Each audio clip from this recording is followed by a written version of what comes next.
going to go out on a limb and say that you, like me, at some point in our history, probably have had a boss that drove us nuts.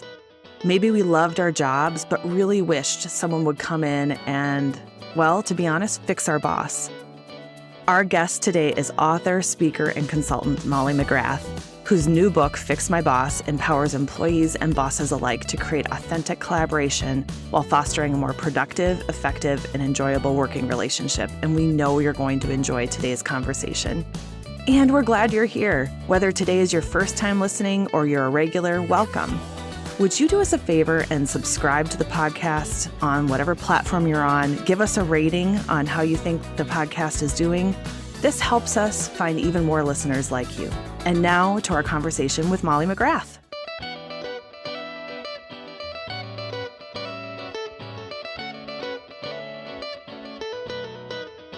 Welcome to the Grounding and Growing Leadership Podcast, where everyone is a leader and leadership starts with you.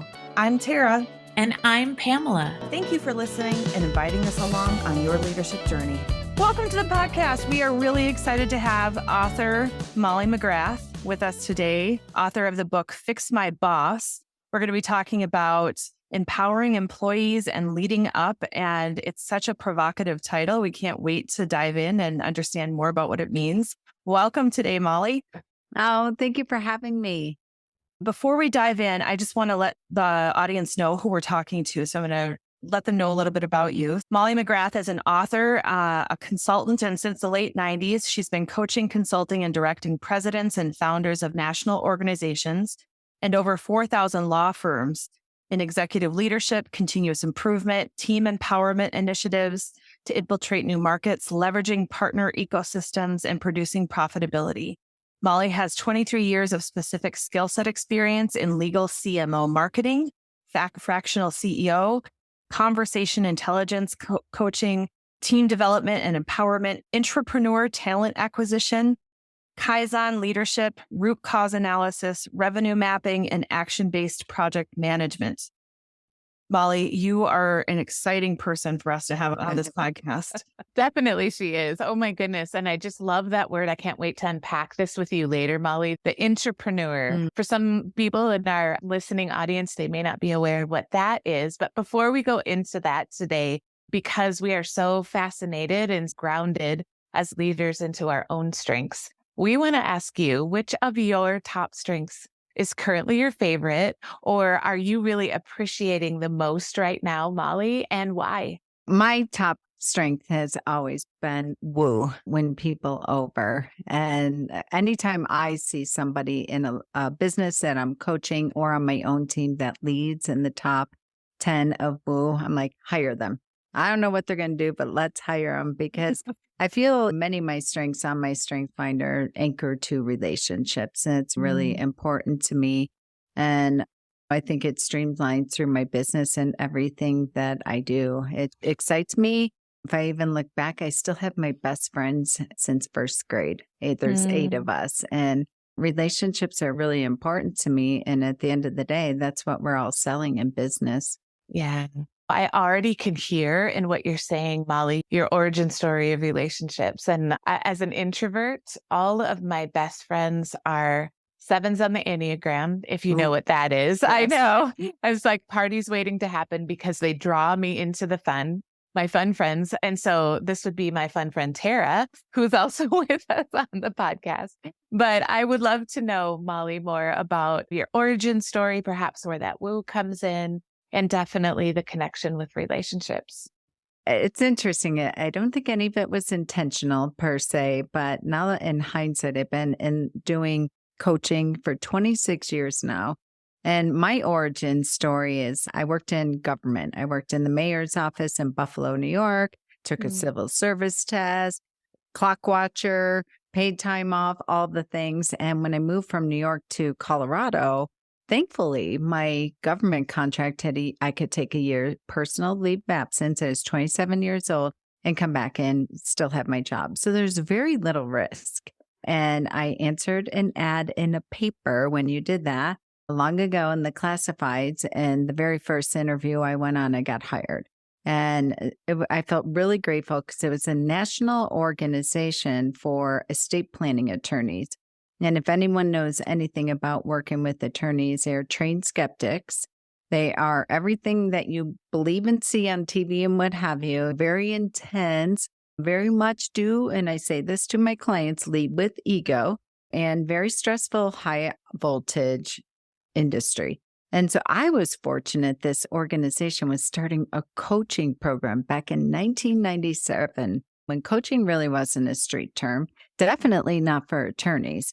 And so I was fortunate enough to be assigned as the program assistant for the coach. He was an attorney coach, very successful, had been through Landmark Education, Hoffman, strategic coach, check. He had invested in his personal and professional development, very successful.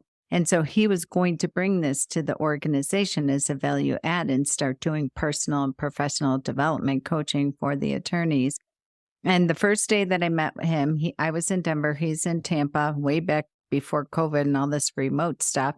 We met at the first conference where we were launching this coaching program. And I get off the elevator to meet my new boss. And he looks me dead in the eyes and he said, I don't know who told you weren't worth anything. I don't know who stripped you of your confidence and beat you down. But I'll tell you right now, the moment you got off that elevator, I see something in you. And if you're willing to be coachable, I will set you free from all the trauma and the stories that you've been holding. But you got to show up and you have to do the work. I never had any exposure to coaching. I didn't even know who Tony Robbins was at that day. I'm one of six, grew up in an Irish Catholic family, all of us civil servant workers, what have you. There wasn't a strip of personal development in my family, and there definitely was no entrepreneurship within that as well. So that was like a gut punch to me. And I remember I ran to the bathroom and bawled my eyes out. I'm like, oh my God, I can't work for this guy, blah, blah, blah, blah, blah. And I get in the room with the first coaching event and watched him coach 77 law firms across the country. And I had pages and pages and saw all these attorneys just weeping because they didn't realize how much they were prisoner to their own mindset and their work and their upbringing and blah, blah, blah. So that was really my first exposure to coaching. And that's my origin story of really how I got into the coaching industry and really being an advocate for employees that most of them are sitting in the position I was in. Wow. Isn't it powerful when someone sees something in you that you didn't even know was possible? Yes. And so that was a moment, that was a pivotal moment, I imagine, for your life to have him see you, speak that into you, and then for you to sit back and I'm sure it was a wrestle to go through. Like you said, you hadn't been exposed to that in the past. It probably felt really uncomfortable. Have you always been someone who's pretty resilient and tenacious? Because you must have dug in, Molly, after that. Yeah. I don't know if I guess I was subconsciously to some regard. Looking back, I believe I was a deeply curious kid and always had a value. I knew there had to be something better, whether in me, in my environment or what have you. But yeah, I dug my heels in. I showed up because at some point I was like, my option is to run from this or run to this. And if I leave and I'm like, I'm not worthy, I don't know if I have what it takes. I dropped out of college. So I had that head trash going on. And ironically, I'm working with the top intellect lawyers. What were we all taught? Be a lawyer or a doctor? And somehow my soul picked this industry and this was part of my journey. And yeah, I realized, and I'll speak into why I'm so passionate with working with employees, administrative assistants, virtual assistants, what have you, because many of us believe that we're lucky to have a job. And our job is just to get rewarded with this offer letter. We're going to get paid. And your job is to show up, do what you're told, keep your mouth shut, and you'll be rewarded with a paycheck. And I'm number 4 or 6. I'm the peacekeeper. I'm a 2 on the Enneagram. And I thrived on doing the right thing and doing what I was told. And I'm really trying to debunk that, give the gift that my mentor gave to me to other employees. One of my favorite sayings is from the movie We Bought a Zoo, where it says, all it takes is 20 seconds of insane courage. Yes. We Bought a Zoo is my daughter's favorite movie. Isn't I that love that movie. I love it. Molly? So how did you go from growing up in your career, working with this coach with lawyers, to now being an author and someone who is advocating for employees? Tell us a little bit about that journey. And did you ever think you were going to write a book? No, that was never on the top of my list. Even when I wrote Fix My Boss is my third book. Even when I wrote my first book with my co-author at the time, gosh, in 2011, something of that nature, we were never on a mission to be an author or write a book, but we had a story. And my journey going back to relationships and woo and all that. So I have this mentor, and thankfully the attorneys would bring their employees to these conferences every quarter. Well, you'd be in the teaching room, in the coaching room, and then you'd go to breakfast, lunch, the bar, break bread, drink with people, have a cup of coffee. And my job was to mingle with the members. And I led with relationship and woo, so I was super excited about that. But I would turn to the left and say to the business owner, tell me about your business. And they would go on and they would 100% would end. Business would be great, but for employees. It's hard to keep them. They delegate back up to you. They had a laundry list of why employees were the biggest pain in the butt for them and not an asset. Then I turned to the employees that they brought to this event, by and large, legal assistants, administrative assistants, marketing coordinators, et cetera. And they would say, oh, I would love my job if my boss would just give me more work, if they would just trust me more. I know the answer. I can help them. I see them so stressed, but they're too busy to spend time with me, and or they're a control freak and won't give up. I'm like, this is fascinating. Yeah. This is fascinating. So I went to my mentor boss and I'm like, there's a massive breakdown. You're coaching these business owners on how to scale their business, how to grow their business, all the things, but they're not delegating it to their team. They're not inviting them into this strategic conversation. And so it's laying flat. This is why every 90 days they come back and nobody's done their homework, so to speak. They're like, we tried this, but this happened, that happened. They had all the excuses for why it wasn't happening, but they're trying to do it themselves. It's time to enroll the team. And we really need to create a separate coaching program for them. Being the coach he is and the visionary and the entrepreneur, for him, he's, I think, an 8 on the Enneagram, a 9 quick start on the Colby. Like, he's a maximizer, total serial entrepreneur. He's great. Build the program, make it happen. You're doing the first one next quarter.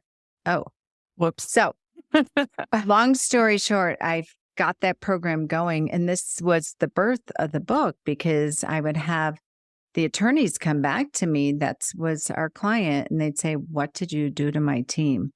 Like, I can't thank you enough. They're not even the same people anymore.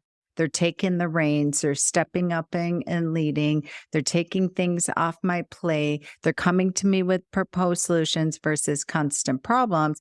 And I'd find myself on these coaching calls over and over again. And people kept saying, you need to write a book. You need to write a book. You need to systematize this. You need to put this in the book. So that's how I wrote a book, my first book. That is so incredible. And I love, as a person who leads with woo and relationships, Molly, what have you heard from the employees that now have felt seen and heard and valued and developed and engaged? What have you heard back from them? Number one, that they're grateful that they found their forever home and career.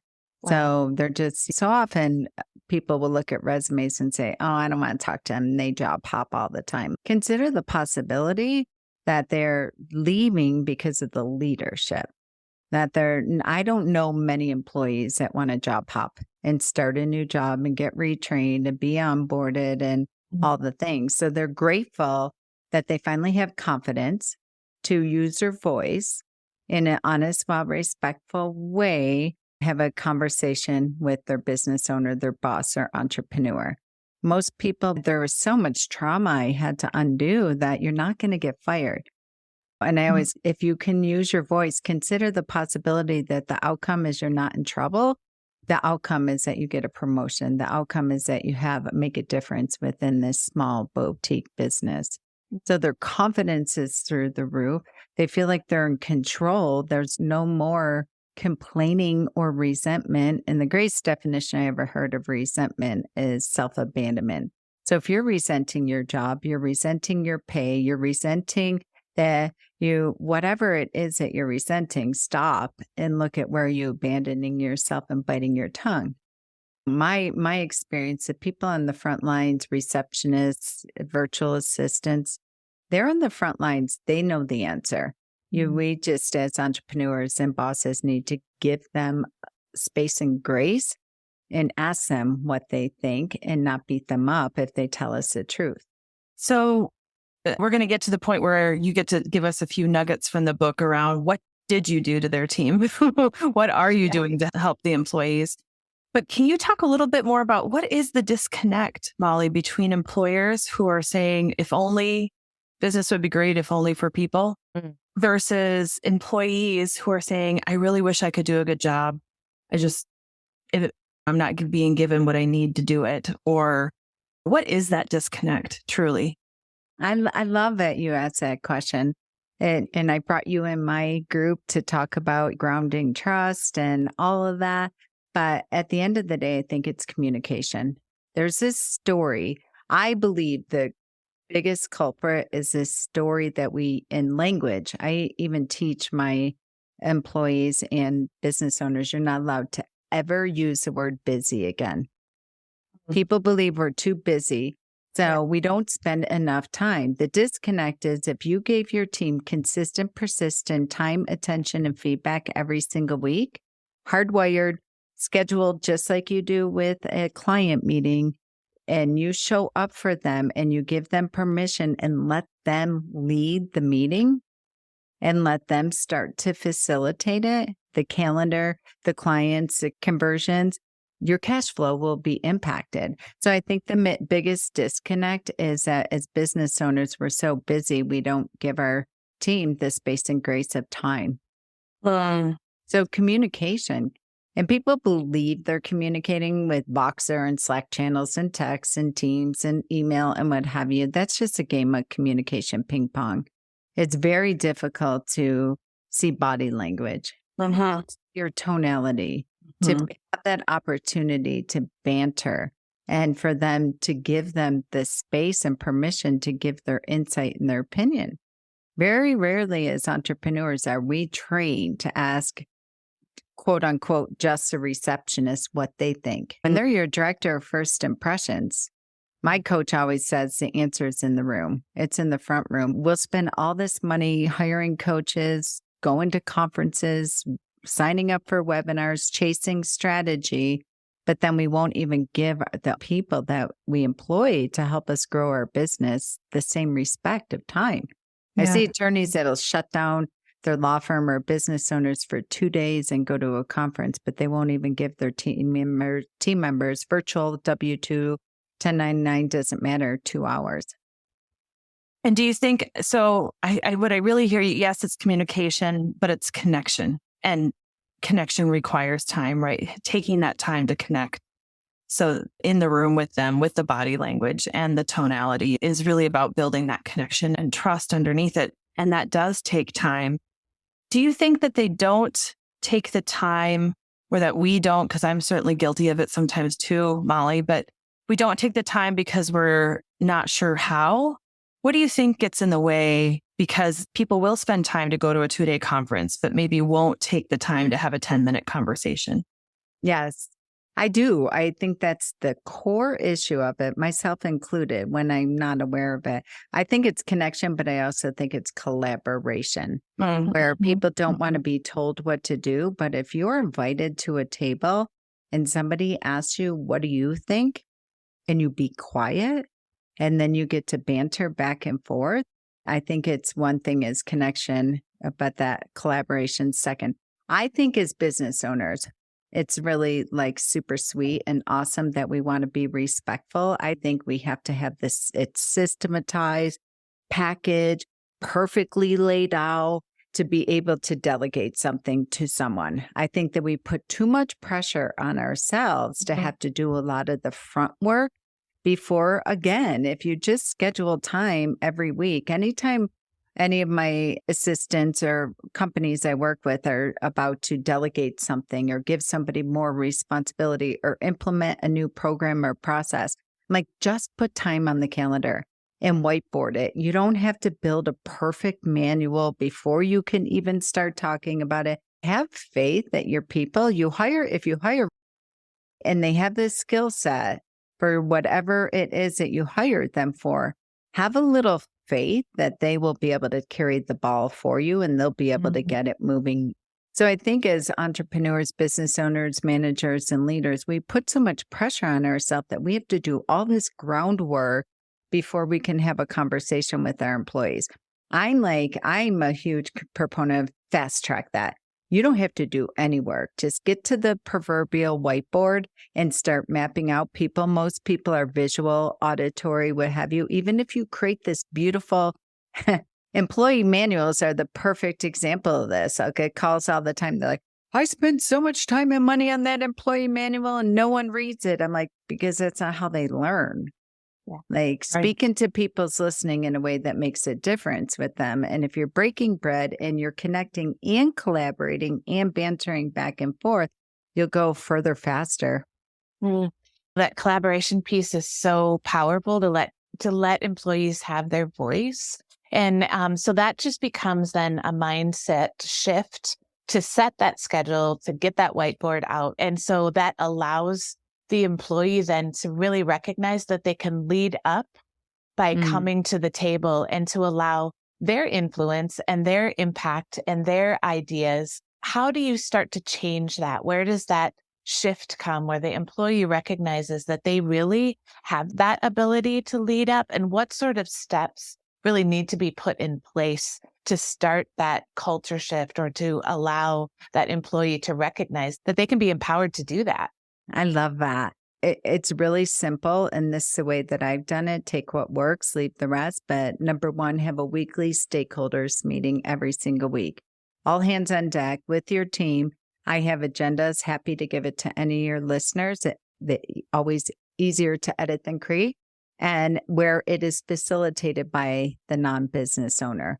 You empower your team to start leading that. And then you do a daily huddle with them. No more than 30 minutes. Again, I have agendas for that where you're connecting and you're collaborating and you're giving them the opportunity to report back to you. Employees, once their business owner will make the tiniest 2 millimeter shift and start giving them time and honoring it and actually showing up and not ditching it. And the attorney or the entrepreneur doesn't have to be prepared. You say to the team member, I would love, here's the suggested agenda. I'd love for you to start leading this. And you actually let them, when they start talking and they're like, okay, great. Let's look at the number of leads that came in this week. How many of them converted into initial consultations? How many hired? And they're starting to act like a CEO and start communicating like that. And you don't interrupt them, shut them down, shame them, blame them, what have you. Now you can collaborate and ask clarifying questions and things of that nature, but they're like, oh, wow. This is really working. They really, and this is a definition of entrepreneurship, going back to that. An entrepreneur owns a business. They have all the risks, their names on the error and emissions insurance, their names on the building, their names on the LLC, S Corp, whatever it is. But employees, when they start to own the process, when they start to be able to lead the process and lead up and manage and all that, and you're not taking it away from them when they make one mistake and you're having a collaboration conversation about it, that's an entrepreneur. An entrepreneur starts to use verbiage and language like our clients. Yeah. They start to use communication. They care about when we're not making goal. They care when we got client complaints. They're actually tracking it. They treat it like their business because there's something in it for them. They're consistently getting strategy. They're consistently getting quarterly reviews. They have raises. They have bonuses. They have autonomy. And they get to communicate and act and behave like a CEO. They matter. Their voice matters. Their opinion matters. And they get to be able to run the business for you from every position, right down to the receptionist. They own their job descriptions. It's in their bone and blood. And they wake up in the middle of the night. They walk into the office on Monday and they're like, hey, I was thinking about, and it doesn't matter what comes after that. Yeah. They're on the soccer field taking notes and solving problems in your business, even if they're making $12 an hour. That's an entrepreneur. Hey everyone, this is Tara. You know how some podcasts will pause in the middle to give you an advertisement or a word from their sponsors? Well, we don't have sponsors, but we do have an important opportunity that we want to share with you. Listen, I think that you and I can agree that the old school top-down leadership model just doesn't work anymore. It would be nice if it did because it is easier to just command and have people pay attention. But honestly, people don't work that way because relationships don't work that way and leadership no longer works that way. And so we have developed a program called Grounded Leadership. And we are seeing incredible results with the cohorts that we're currently running. From emerging and new leaders to executives and business owners, leaders at every level are growing and grounding in their leadership through this program. Grounded Leadership is a comprehensive practice that ensures emotional maturity while encouraging individual growth and building thriving teams. Listen, titles are about authority, but they don't really influence change. Our leadership practice is what determines our ability to influence others. This journey is ideal for all leaders who are ready to maximize their potential, take responsibility for their influence. We have a cohort starting in January of 2024. It's going to be a mixed cohort of leaders from across the country from different organizations, and we really think that you would enjoy it. Not only that, we think you would find high value and there would be a really high ROI for you, your leadership, and your team. If this is at all of interest to you, please reach out. In the show notes, we're going to have a PDF that you can click and see all the program details, but also you could email me, tara@aligntransform.com, schedule a quick 15 to 30 minute consult to get some of your questions answered, and we can determine if this is a program that's a fit for you and if you're a fit for the program. If this is of interest to you, we hope to hear from you. And now back to the podcast. Molly, I love the concept of entrepreneur. And I think there's a lot of business owners and leaders who might be listening thinking, yes, I want that. I have seen leaders, I've seen people coach leaders to give their people more and it falls flat.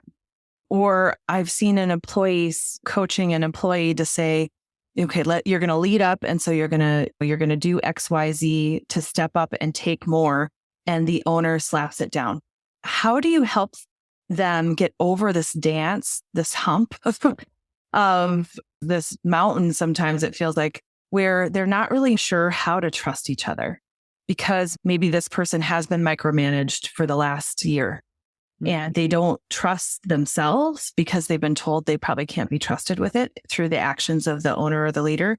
And the leader isn't sure because the mistakes have been made and they don't want to deal with those mistakes. Do you see that dynamic and how do you help them get over it?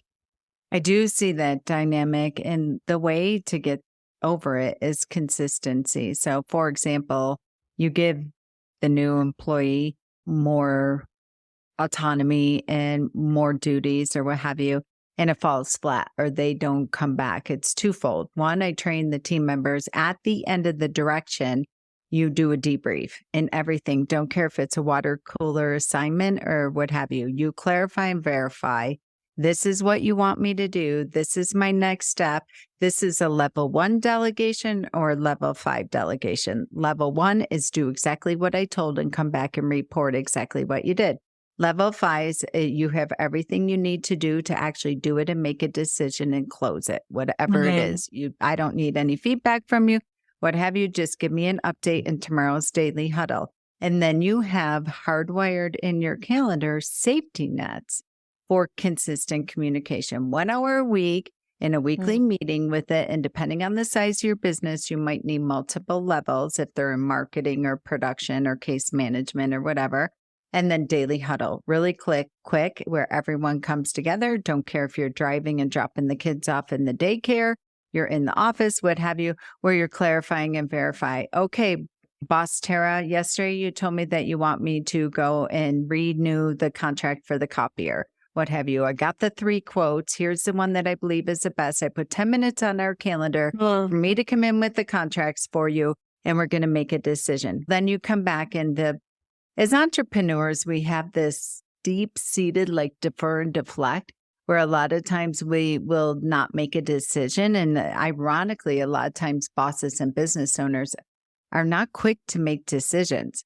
And the reason being is they haven't empowered their people enough. So I empower the team members to say to them, we have 3 quotes. Here's what's at stake. Here's what you want out of this outcome. It's time to make a decision. What additional information do you need to see in order to make an informed decision? So it's really equipping the team members, employees, entrepreneurs with coaching language to be able to come back and clarify and verify and ask those powerful questions and remind the entrepreneur that they're making it bigger than it needs to be. And this is why we can't be in the business of taking action and making decisions. So you'll see, you can't see it, listeners, but I've got a copy of Fix My Boss and it has, 25 or so Post-its sticking out of it. I think the beautiful thing that you've done, Molly, is that you have a lot of this in the book. And you have a lot of tools. So there's a lot of downloads. So when you have the book, there's a lot of free downloads for tools on how to get started with some of these strategies. Mm-hmm. So I don't know if you're like me, but we provide tools to clients too. And then helping them use those tools can be a challenge. So what do you see in getting started? What's the best first thing someone could do if they're listening and they have a boss that they want to lead up and take more control over what they own in terms of their responsibilities? What's the first thing they could do? I would say buy the book. I think it's a fast track and the easiest way. The working title of this book was called Fix My Employee.